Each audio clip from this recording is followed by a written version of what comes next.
चलिए, आज फिजिक्स की कहीं ना कहीं लास्ट क्लास है जो एनसीईआरटी बुक के अकॉर्डिंग अगर हम बात करें तो स्लाइड के थ्रू आज नहीं है, आज आपका पीडीएफ के थ्रू है, थोड़ा ध्यान दीजिएगा।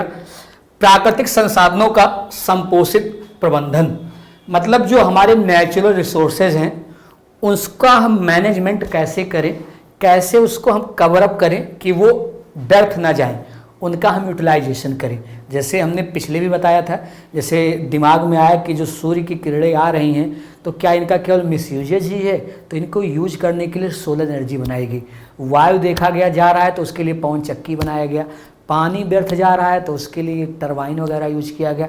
मतलब इस तरीके से चीज़ें यहाँ पर बात कर रहे हैं, प्रबंधन कैसे हो। तो बिल्कुल हमने कहा आज पीडीएफ पे थोड़ा है, ये बिल्कुल डायरेक्ट प्राकृतिक संसाधन और प्रबंधन।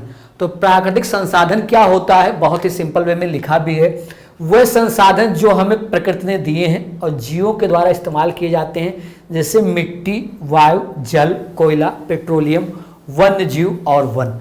तो ये किसने दिया है? ये नेचर ने दिया है, ना कि इसको हमने बनाया है। यूज लेकिन हम ही करते हैं, जो जीव हैं इसका यूज करते हैं। प्राकृतिक संसाधन के प्रकार, एक समाप्य संसाधन है, एक असमाप्य। समाप्य का मतलब होता है जो समाप्त हो जाएगा, असमाप्य का मतलब होता है जो समाप्त नहीं होगा।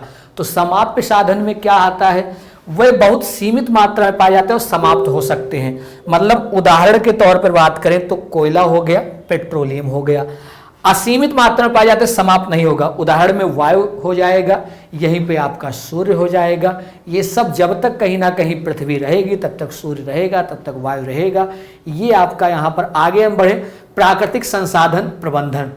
प्राकृतिक संसाधनों को बचाए रखने के लिए इनके प्रबंधन की आवश्यकता होती है ताकि यह अगली कई पीढ़ियों तक उपलब्ध हो सके और संसाधनों का शोषण न हो। पर्यावरण को बचाने के लिए राष्ट्रीय तथा अंतर्राष्ट्रीय अधिनियम बनाए गए हैं। गंगा कार्य परियोजना, यह कार्य योजना करोड़ों रुपए का एक प्रोजेक्ट है। इसे 1985 में गंगा स्तर सुधारने के लिए बनाया गया। जल की गुणवत्ता या प्रदूषण मापने हेतु जल का पीएच जो आसानी से सार्व सूचक की मदद से मापा जा सकता है। मतलब जल का पीएच मान क्यों, उसका रीजन क्या है कि पानी पीने योग्य भी होना चाहिए, और पानी वही अच्छा जो पानी क्या हो, क्षारीय हो। पानी अम्लीय हो जाएगा तो अम्लीयता जानते हैं, जैसे जाता जैसे 5:30 के टाइम अम्लीयता आ गया तो दांतों में सड़न होने लगती है, तो ऐसे पदार्थों का हम कम सेवन करते हैं। क्षारीय पदार्थ ही कहीं ना कहीं, पेट ऑलरेडी हमारा अम्लीय होता है, कहा जाता है गलती से पेट में अगर एक ब्लेड भी चला गया तो भी गल जाएगा। इसलिए कहीं ना कहीं थोड़ा भी अम्लीय भोजन हम करते हैं तो एक ऐसा पार्ट होता है जो अम्लीय को क्षारीय में कन्वर्ट करके ही पेट में भेजता है। मतलब क्षारीय भोजन ही सबसे उपयुक्त होता है। जल में कोलिफॉर्म जीवाणु जो मानव की आंत में पाया जाता है, उपस्थित जल का संदूषित होना दिखाता है।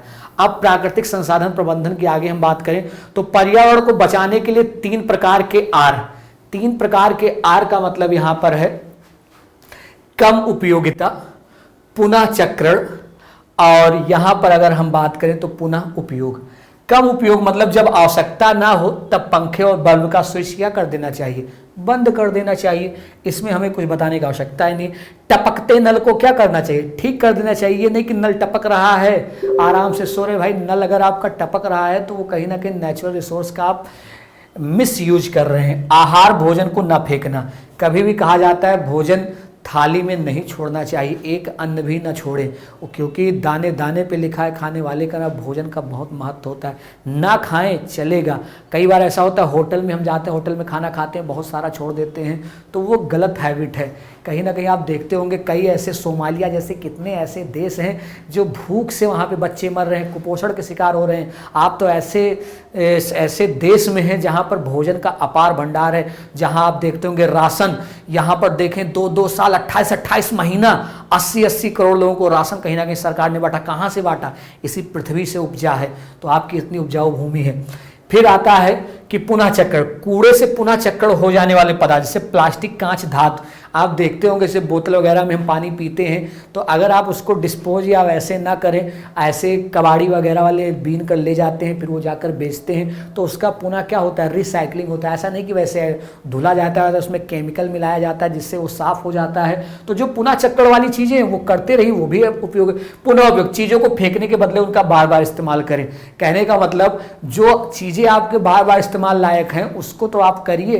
जैसे आप मान लीजिए गिलास लेकर आए, स्टील का गिलास लेकर आप एक बार स्टील के गिलास में पानी पिया, उसके बाद फेंक दिया, ऐसा तो होता नहीं है भाई। उसको रखे रहेंगे, बार बार धुलेंगे अपना ही, तो पुनः चक्र तो नहीं हुआ, उसका पुनः क्या कहलाएगा, उपयोग कहलाएगा। पुनः इस्तेमाल उपयोग पुनः चक्र से बेहतर है, पुनः चक्रण से क्या है, बेहतर है। बिल्कुल पुनः चक्रण में दिक्कत होगी, लेकिन पुनः इस्तेमाल उपयोग सबसे अच्छा है, क्योंकि इसमें ऊर्जा की बचत होती है, क्योंकि भाई इसके लिए कोई एनर्जी हमें खर्च नहीं करनी पड़ेगी।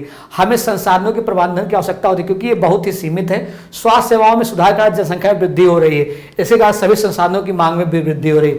ये भी आप जान रहे हैं कि अगर हेल्थ इंफ्रास्ट्रक्चर गवर्नमेंट के द्वारा अच्छा बनाया जा रहा है, जैसे एक प्रकार का कार्ड है आयुष्मान कार्ड, आप जानते हो कि 5 लाख तक कहीं ना कहीं फ्री ऑफ कॉस्ट इलाज की बात की जा रही है। तो भाई हर किसी का जो गरीब तबका है उनके कहीं ना कहीं आयुष्मान कार्ड बन रहे हैं, स्वास्थ्य सुविधा उन्हें फ्री ऑफ कॉस्ट मिल रही है, सरकार की तरफ से पेमेंट किया जा रहा है, तो इससे जनसंख्या वृद्धि होगी ना, क्योंकि मृत्यु दर में क्या आएगी, कमी आएगी। और जब जनसंख्या वृद्धि होगी तो संसाधन की मांग में भी क्या होगी, वृद्धि होगी। और जो नेचर के द्वारा संसाधन है वो तो सीमित है ना, वो असीमित थोड़े ना कि अपार आपको मिलता रहेगा। उसमें कुछ ही संसाधन है जो असीमित है और कुछ संसाधन है जो क्या है, सीमित है।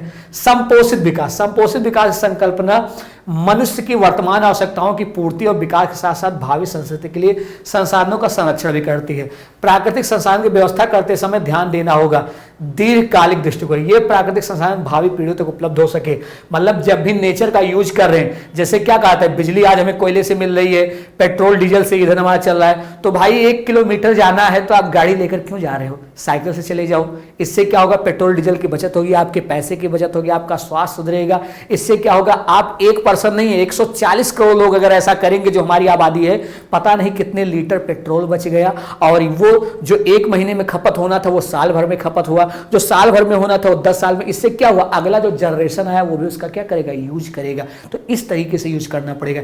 इनका वितरण सभी समूहों में समान रूप से हो, ना कि कुछ प्रभावशाली लोगों को। अब ऐसा भी ना हो कि जैसे कुछ समय आया, जैसे अभी आपने देखा पाकिस्तान में एक चीज मंडराई है, वहां आटे का भाव, सबका भाव सब इतना डबल ट्रिपल चला गया है। तो नहीं, वितरण जब समान होगा तो वो ज्यादा, जैसे कुछ चीजें बेसिक हैं जो सबको चाहिए, रोटी कपड़ा मकान, तो ऑब्वियस सी बात है।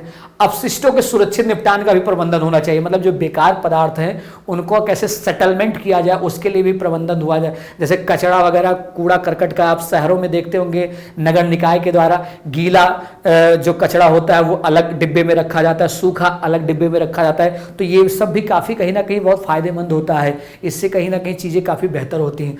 वन एवं वन्य जीव संरक्षण, वन जैव विविधता के तप्त स्थल है। जैव विविधता को संरक्षित रखना प्राकृतिक संरक्षण के प्रमुख उद्देश्यों में से, क्योंकि विविधता के नष्ट होने से पारिस्थितिक स्थायित्व नष्ट हो सकते हैं। जैव विविधता किसी एक क्षेत्र में पाई जाने वाली विविध स्पीसीज की संख्या है, जैसे पुष्पी, पादप, पक्षी, कीट, सरीसृप और जीवाणु की यहां पर हम क्या करते हैं, बात करते हैं। तप्त स्थल क्या है, ऐसा क्षेत्र जहां अनेक प्रकार की संपदा पाई जाती है, वो तब। दावेदार, ऐसे लोग जिनका जीवन कार्य किसी चीज पर निर्भर हुए उसके क्या होते हैं, दावेदार। मतलब दावेदार का मतलब आप समझते हैं नहीं, विरासत जैसे कि ये जनरेशन जाएगी तो अगली जनरेशन। दावेदार वनों पर उनकी निर्भरता, कैसे निर्भरता इस पर होती है।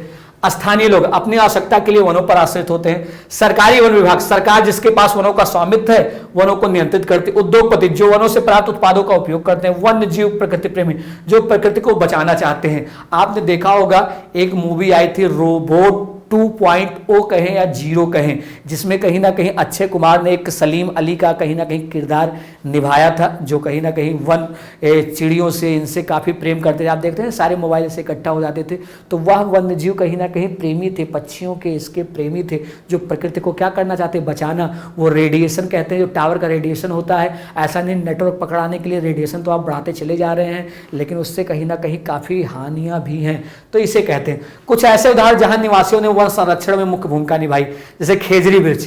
खेजरी वृक्ष की अगर हम बात करें, खेजरी एक जगह है जो राजस्थान का ही देखिए लिखा भी, अमृता देवी बिश्नोई ने 117 से राजस्थान के जोधपुर के एक गांव में खेजड़ी वृक्षों को बचाने के लिए 363 लोगों के साथ अपने आप को बलिदान कर दिया था। भारत सरकार ने जीव संरक्षण के लिए अमृता देवी बिश्नोई राष्ट्रीय पुरस्कार घोषणा की, जो उनकी स्मृति में। चिपको आंदोलन, ये विनोबा भावे वाला होना चाहिए। हाँ, यह आंदोलन गढ़वाल के रेनी नाम के गांव में हुआ था। यहाँ की महिलाएं उसी समय वन पहुंचे गए जब ठेकेदार के आदेश वृक्ष काटने, महिलाएं पेड़ों में चिपक कर खड़ी हो गई। ठेकेदार के आदेशों को वृक्ष काटने से लिया। यह आंदोलन तीव्रता से बहुत से समुदाय में फैल गया और सरकार को वन संसाधन उपयोग के लिए प्राथमिकता निश्चित करनी पड़ी। पश्चिम बंगाल के वन विभाग ने क्षय हुए साल के वृक्षों को आरावड़ी वन क्षेत्र में नया जीवन। सभी के लिए जल, जल पृथ्वी पर पाए जाने वाला सभी जीवों की मूलभूत आवश्यकता है, मतलब जल सबको चाहिए। वर्षा हमारे लिए जल का एक महत्वपूर्ण स्रोत है। भारत के क्षेत्रों में बांध, तालाब, नहरें सिंचाई के लिए उपयोग किए जाते हैं। बांध में जल संग्रहण काफी मात्रा में किया, जिसका उपयोग सिंचाई में ही नहीं बल्कि विद्युत उत्पादन में भी क्या होता है, किया जाता है। इसमें हमें बताने की आवश्यकता नहीं है, बहुत ही स्क्रीनशॉट जरूर लेते चलिए। बाकी आपकी किताबों की चीज़ें, कई बड़ी नदियों के जल प्रवाह को नियंत्रित करने के लिए जो डैम बनाए गए हैं, डैम मतलब बांध होता है, उसमें एक है टेहरी बांध जो भागीरथी नदी जो गंगा का पार्ट है, सरदार सरोवर नर्मदा जो आई थिंक ये गुजरात में आपको नजर आएगा, भाखड़ा नागल जो सतलुज मुख्य रूप से हिमाचल प्रदेश में आपको नजर आएगा, बाकी एरिया और भी कवर करते हैं। बांधों के लाभ, सिंचाई के लिए पर्याप्त जल सुनिश्चित करना, तो सिंचाई के लिए पर्याप्त जल सुनिश्चित करना, विद्युत उत्पादन, क्षेत्रों में जल का लगा। बांध से क्या क्या लाभ होते हैं, तो पर्याप्त जल जितना नीड होता है उतना कहीं ना कहीं पहुंचता है, इसकी यहाँ पर बात हो रही है। और फिर यहाँ पर अगर हम बात करें, एक मिनट, ये अगर हम यहाँ पे कर दें, एक सेकंड,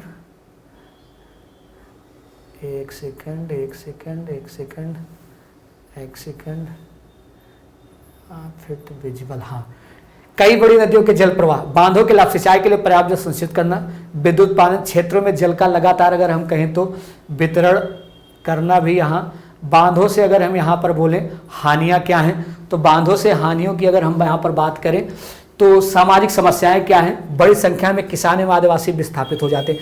भाई जहाँ बांध बनेगा तो वहाँ जमीन पे कोई ना कोई होगा ना। आज आप देख रहे हैं जिस नगरी से आप बिलोंग करते हैं, यहाँ जितने लोग पढ़ने वाले हैं अयोध्या से, यहाँ अगर कहीं ना कहीं विकास हो रहा है तो किसी के घर वगैरह भी तो टूट रहे हैं, वहाँ से वो विस्थापित हो रहे हैं, वो ठीक है, उनके फंड मिल रहा है, वो सारे केस अलग हैं, लेकिन ये सब हानियाँ होती हैं, उन्हें मुआवजा भी नहीं। यहाँ तो समस्या ये भी मुआवजा भी नहीं मिलता है, यहाँ तो मुआवजा मिल रहा है। पर्यावरण समस्या, वनों का क्षय होता है, जैव विविधता को हानि होती है, पर्यावरण संतुलन बिगड़ता है। बिल्कुल आर्थिक समस्या है, जनता का अत्यधिक धन लगता है, उस अनुपात में लाभ नहीं होता है, मतलब जो हटाए जाते हैं उस अनुपात में यहाँ पर उन्हें लाभ नहीं होता है। जल संग्रहण, इसका मुख्य उद्देश्य भूमि एवं जल के प्राथमिक स्रोतों का क्या करना, विकास करना। वर्षा जल संचयन, वर्षा जल संचयन से वर्षा जल को भूमि के अंदर भौम जल के रूप में संरक्षित किया जाता है। जल संग्रहण भारत में बहुत प्राचीन संकल्पना है। देखिए जल संरक्षण बेहद जरूरी है, जिससे कुआं, तालाब, ये सब क्या होता है। एक आपकी जो वर्तमान सरकार है, इन्होंने एक स्कीम निकाली थी, 1 ड्रॉप मोर क्रॉप, एक बूंद अधिक फसल, मतलब एक ड्रॉप वाली सिंचाई होती है कि जहाँ जितने पानी की आवश्यकता है उतना। तो इतनी अच्छी चीज़ है ये सब चीज़ें पहल करना कि बहुत बढ़िया चीज़ है। जल संग्रहण भारत में बहुत प्राचीन संग्रहण, कुछ पुराने जल संग्रहण के तरीके क्या हैं, जैसे ऐसे अभी हमने बताया, तो देखिए वही जो हमने बताया, अलग अलग जगह खादिन, बड़े पात्र, नाड़ी, बांध, ताल बनाए, आहार, पाइन, कुल्हा, बावड़ी, बावड़ी वही हो गया, मतलब अलग अलग जगह पर अलग अलग चीजें बोली है। भौम जल के रूप में संरक्षण के लाभ, पानी का वाष्पीकरण नहीं होता है बिल्कुल, या कुओं को भरता है बिल्कुल, पौधों को नमी पहुंचाता है, मच्छरों के जनन की समस्या नहीं होती है, या जंतुओं के अपशिष्ट संदूषणों से सुरक्षित रहता है। कोयला और पेट्रोलियम, कोयला और पेट्रोलियम अनवीकरणीय, मतलब नेचर के तो हैं लेकिन अनवीकरणीय, मतलब ये सीमित है, कुछ समय बाद समाप्त हो जाएंगे। इन्हें जीवाश्म ईंधन भी कहते हैं। निर्माण, कोयला 300 मिलियन वर्ष पूर्व पृथ्वी पर वनस्पति अवशेषों के अपघटन से, पेट्रोलियम का निर्माण समुद्र में रहने वाले जीवों के मृत अवशेषों के अपघटन से, या अपघटन उच्च दाब और उच्च ताप। ऑब्वियस सी बात है, जब टेम्परेचर ज्यादा देंगे और प्रेशर ज्यादा देंगे तभी चीजें जाकर वो चीजें होंगी। जैसे आप एक उष्मा में एक टॉपिक आपने कभी पढ़ा होगा फिजिक्स में, अगर बात करें तो प्रेशर कुकर में जो भोजन अगर हम कहें आसानी से बन जाता है, तो दोनों के सेंस में दोनों चीजें आएंगी। टेम्परेचर भी हाई देना पड़ेगा और दाब भी अगर हम कहें तो क्या होता है, उच्च होता है, कम कुछ भी नहीं होगा वहां पर। तो यहाँ अगर हम बात करें वर्तमान दर से प्रयोग करने पर कोयला अगले 200 वर्ष तक ही उपलब्ध होगा, मतलब जिस स्पीड से हम उपयोग कर रहे हैं 200 वर्ष बाद समाप्त हो जाएगा। मतलब आप जिस एज में हैं, इस एज के अकॉर्डिंग आपकी अगर तीसरी, चौथी या पांचवी पीढ़ी जो है वो कोयला नहीं पाएगी। कोयला नहीं पाएगी तो बिजली से वो वंचित रह जाएगी, कोयला नहीं पाएगी तो बहुत चीज़ों से वंचित रह जाएगा। तो ये आपको समझना होगा। इस 200 वर्षों को नहीं ज़्यादा तो हम 200 वर्ष और बढ़ा दें, 400 वर्ष कर दें, मतलब जितना यूज हो उतना यूज करें। वर्तमान दर से प्रयोग करने पेट्रोलियम केवल अगले 40 वर्ष, 40 वर्ष समझते हैं आपकी ही जनरेशन में आपको देखने को मिल सकता है कि पेट्रोल समाप्त हो गया। तो ये चीजें आपको समझनी पड़ेगी। इसका ऑप्शन भी आपको ढूंढना पड़ेगा। एक तो बचाएं जितना बचा पाएं, और ऑप्शन भी। जीवाश्म ईंधन के प्रयोग से होने वाली हानियां क्या हैं? वायु प्रदूषण होता है, कोयले से होता ही होता है। बीमारियां भी होती है, कोयले और हाइड्रोकार्बन ध्यान से बड़ी मात्रा में carbon monoxide, CO2, nitrogen oxide उत्पन्न होती है, जो वायु को क्या करती है? प्रदूषित करती है, बिल्कुल प्रदूषित करती है। बीमारियां या प्रदूषित वायु कर प्रकार श्वसन समस्याएं उत्पन्न करती है, कई रोग जैसे दमा, खांसी कारण। ये सब अगर हम कहें तो इसका क्या बनती है? वैश्विक उष्मण। जीवाश्म ईंधनों के दहन से CO2 गैस उत्पन्न होती है, जो ग्रीन हाउस गैस और विश्व उष्णता उत्पन्न करती है। जीवाश्म ईंधनों के प्रयोग में मितव्ययता बरतनी चाहिए। ये समाप्त और सीमित है। ये देखिए, समाप्त और सीमित है। इसे अनवीकरणीय कहते हैं, ऊपर लिखा है। एक बार समाप्त होने का निकट भविष्य उपलब्ध नहीं हो पाएंगे, क्योंकि इनके निर्माण की प्रक्रिया बहुत ही धीमी होती है, उसमें कई वर्ष लगते हैं। जीवाश्म ईंधन के प्रयोग को सीमित करने के उपाय: जिन विद्युत उपकरणों का उपयोग नहीं हो रहा है उनको क्या कर दें? स्विच बंद कर दें। घरों में CFL का उपयोग करें, बिल्कुल 1 वाट, 2 वाट, 3 वाट, 4 वाट से इतना छोटा आता है। और बल्ब जो जलाते हैं वो 100 वाट का होता है, जो किसने बनाया था? थॉमस अल्वा एडिसन ने। बेचारे बना तो दिए, लेकिन इतना कहीं ना कहीं कॉस्टली। निजी वाहन की अपेक्षा सार्वजनिक यातायात का प्रयोग करें, बिल्कुल। निजी वाहन, ये भी मोटरसाइकिल, वो भी मोटरसाइकिल, वो भी मोटरसाइकिल। आपके रूट पर अगर ऑटो चल रहा है, एक ऑटो में सब लोग बैठ जाइए तो 10 लोगों का ईंधन कहाँ खर्च होगा? इसका उपयोग ज़्यादा से ज़्यादा करें। लिफ्ट की अपेक्षा क्या करें? सीढ़ी का प्रयोग करें, क्योंकि लिफ्ट में भी बिजली वगैरह लगती है ना, तो सीढ़ी का उपयोग करिए। जहां हो सके सोलर कुकर का प्रयोग करें, वही अभी हमने कहा सोलर एनर्जी के पार्ट पर। चलिए, बाकी आप लोग बहुत अच्छे से कहीं ना कहीं उम्मीद करेंगे। जो आपका पेपर कहीं ना कहीं शुरू हो रहा है, जहां तक हमें मालूम है पेपर आपका जो शुरू होगा 16 फरवरी से। सभी के लिए एक चीज यहां पर हम बिल्कुल लिख दे रहे हैं, जो आप सभी के लिए आज से ही लिख दे रहे हैं। Best of luck. जाइए, अच्छे से देकर आइए और अच्छे से अच्छा करके आइए। हर कोई, जितने लोग यहाँ क्लासेस से जुड़े रहे हैं, बिल्कुल टॉप करें, अच्छे से अच्छे मार्क्स लेकर आए। बाकी फिर अगले सेशन में जब मिलेंगे, जब आप अगली कक्षाओं में पढ़ेंगे, तब आगे हम देखते हैं। चलिए, थैंक यू।